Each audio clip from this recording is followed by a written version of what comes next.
Kidlat News Updates. Sa ating mga balita, high-ranking NPA leader arestado sa Quezon City. Pagdalo ni dating Pangulong Duterte sa drug war probe ng Senado wala pang kumpirmasyon. Bilang ng mga stranded na pasahero sa mga pantalan dulot ng bagyo umakyat na sa mahigit 7,000. Trabaho sa gobyerno at pasok sa mga paaralan sa October 31 sinuspinde ng Malacanang. Ako po si Cesar Soriano, kasama ang buong pwersa ng Kidlat News Channel para ihatid ang mga nangungunang balita sa buong kapuluan ngayon. Arestado kaninang umaga sa Barangay Fairview, Quezon City ang isang high-ranking leader ng New People's Army o NPA.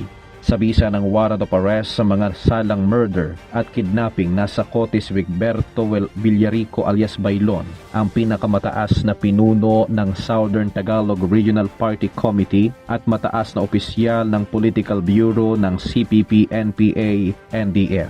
Iniwan umano ni Bailon ang kanyang mga kasamahan sa gitna ng pananalasa ng Bagyong Christine at pumuntang syudad at doon na siya sinalubong ng mga sundalo at pulis.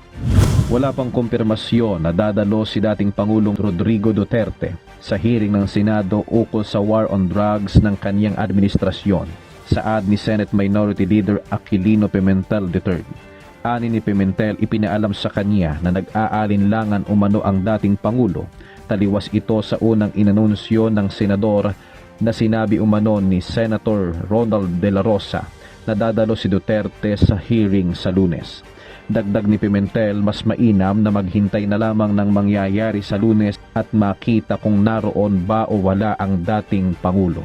Bukod kay Duterte, inimbitahan din ng Senado si retired police officer Rowena Garma na nauna ng tumistigo sa House Quad Committee na may di umano'y Davao model at reward system sa war on drugs.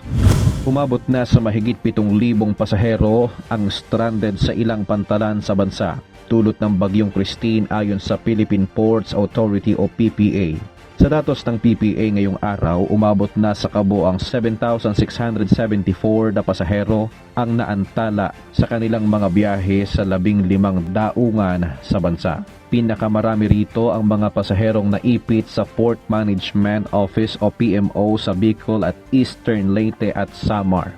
Patuloy naman na pinapaalalahanan ng PPA ang mga pasahero na makipag-ugnayan muna sa concerned shipping offices bago pumunta sa mga pantalan para maiwasan ang anumang abala.